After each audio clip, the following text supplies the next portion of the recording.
Hello everybody, I'm Tina, I'm the Painted Witch. If this is the first time you're watching one of my videos, but if you have been watching my videos and are a follower of me here on YouTube, you would have noticed that I have mentioned a few times in a couple of my recent videos about making faux rice paper. So, and I have been promising that I would do a video up for that. So this is the video. So I just wanted to show you before I dive into what supplies you're gonna need. And this is super simple and easy. The supplies are simple, the method is simple, and you get this really fantastic new medium for your art journal. So this is one of the papers that I created. That is the faux rice paper. I'm just going to get this one thing out of my way for now. So this is one of them. So I used as the base for my rice paper, or to make my faux rice paper, I used old pattern paper. So this is what it looked like before I did the, what do you call it?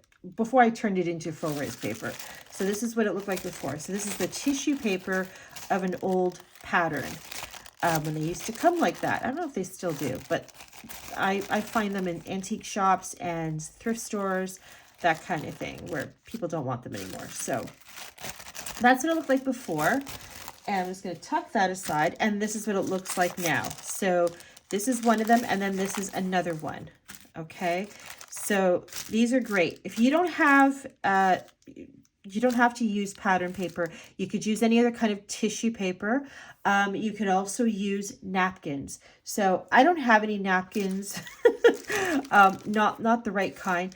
The type of napkin you need, is the ones with a pattern. That would be the best, but you don't have to have pattern on it. If you wanted just plain faux rice paper, you could just use the back lining of the napkin. But either way, whether you use the pattern side or not, you do have to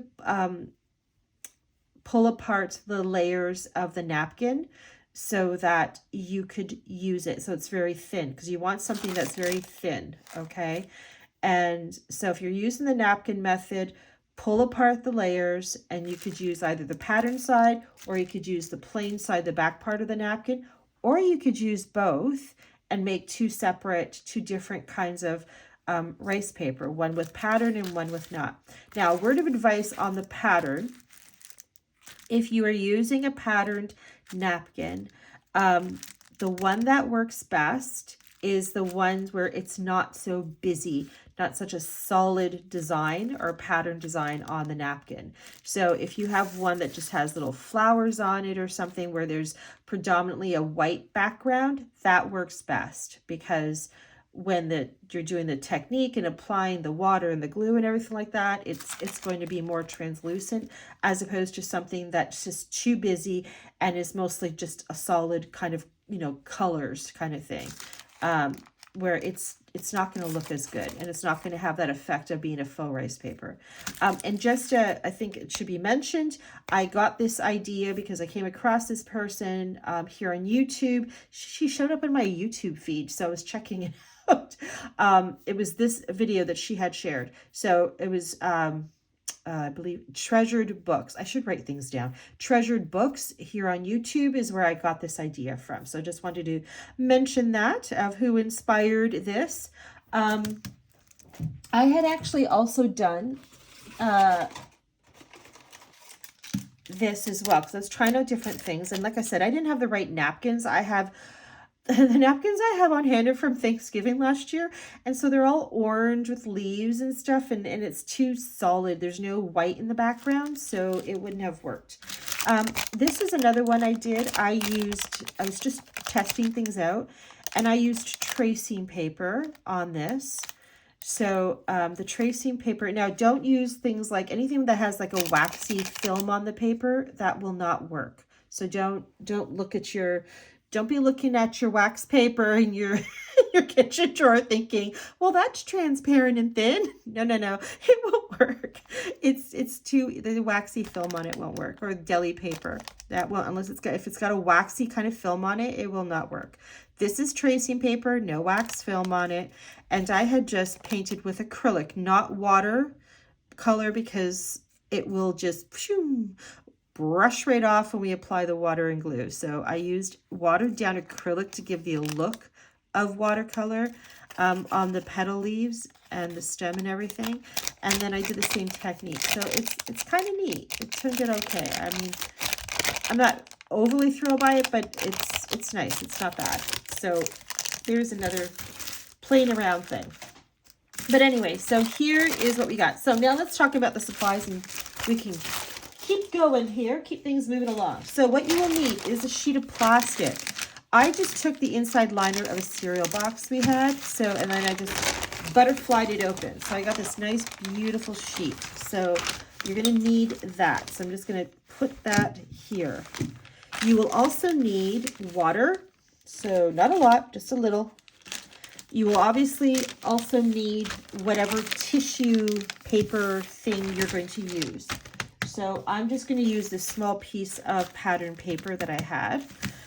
You'll also need school glue, Elmer's glue. So it can be white or clear. I happen to have clear on hand, so I'm using clear, and that works just as fine as the white. I don't know if Mod Podge will work. I've not tried it with Mod Podge. So I have no idea if Mod Podge will work, but definitely, you know, school glue, Elmer's glue, that kind of thing. You will need a container of some kind to put the glue in. And I don't know if I said it already, you will need a paintbrush. Okay, now an optional thing is coffee grounds. And that's how I got this more antiqued, kind of aged, if you're wanting an aged paper. This is, see the difference here? This is as is, this one, and this one is when I added some coffee grounds to it to give it a more aged look. So if you wanted to do that, you could, you know, have that aged kind of paper, go ahead and do that. So the first thing you're gonna do is get your little bowl, and you're gonna pour some glue in here. Now, I don't need a lot because of the size of sheet, so I'm just gonna put a little. So the ratio is 2 to 1, 2 being the glue and 1 being the water. You want it liquidy, like, you know, runny, but you don't want it where it's predominantly water, because then it won't work. So just eyeball it. I think that's good there. And then I'm going to stir it up. You'll know by the consistency. Just, you know, as long as it's more watery than what it started out as. Okay, this is good. So yeah, 2 to 1 ratio. Okay. So I'm going to just put things aside here. And then the first thing you're going to do is you're going to take your sheet, your tissue, and just kind of eyeball where it's going to be. Because, I mean, if you go past it, that's fine. It's not a big deal. So it's predominantly going to be like, I'm just going to go past here, here, and here, so I can kind of see the wet marks. And that's where we're going to brush on. So just brush the water glue solution mixture onto the plastic sheet.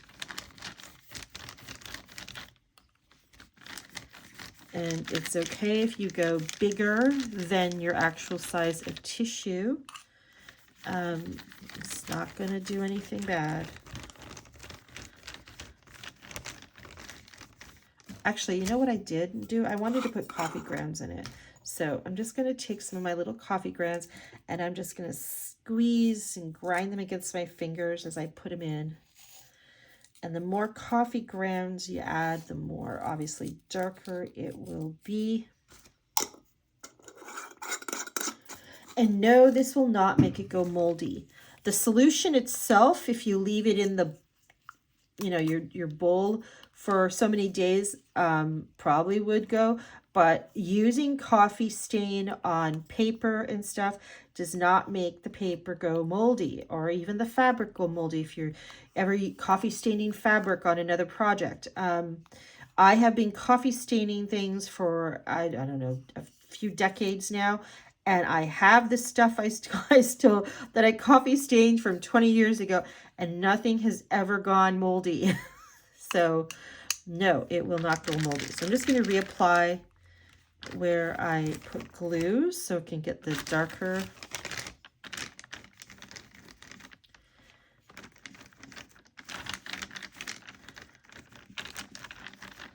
What I have had go moldy is when I leave the mixture even airtight in a jar. After a while, it will go moldy. Obviously, for obvious reasons. Okay, so that's nicely, make sure you get every covered surface in that size of tissue. And I'm just going to tuck this aside. Okay, now I'm going to get my tissue sheet. Now, I like to scrunch it up just to kind of give that wrinkled old look like I did here. So if that's, you know, personal preference, if you want to do that, you can. If you don't, that's fine. And I'm just going to then ply it on here, play it on there, and then come back with the brush and the glue, and I'm going to brush outwards, okay? Because you want to kind of get any air bubbles out as much as you can.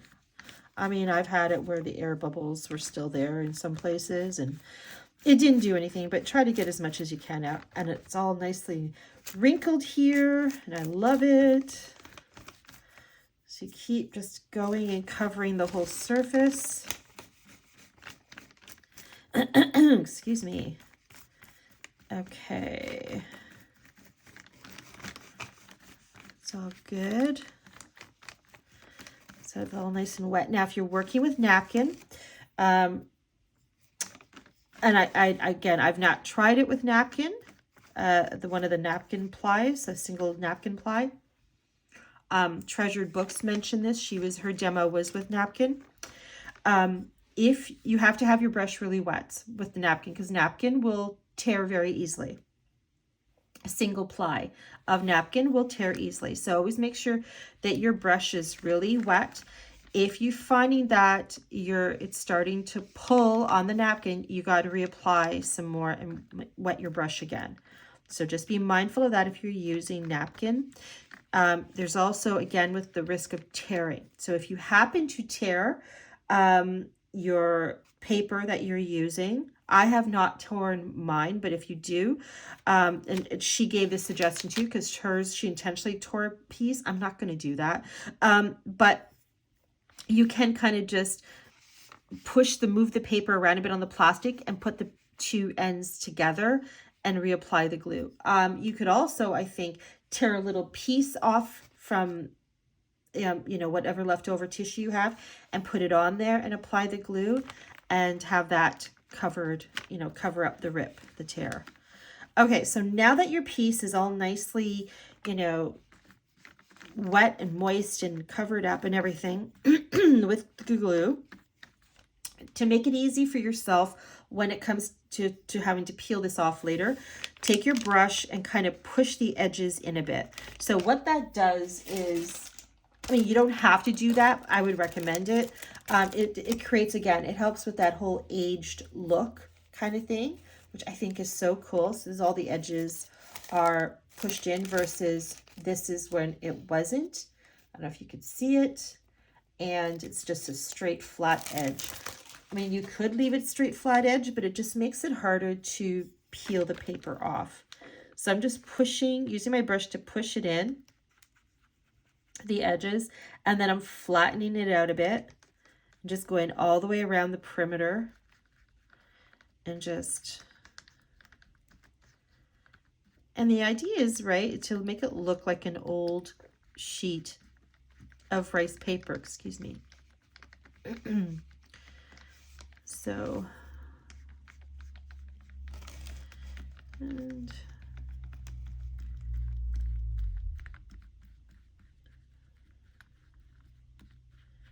just keep going and going.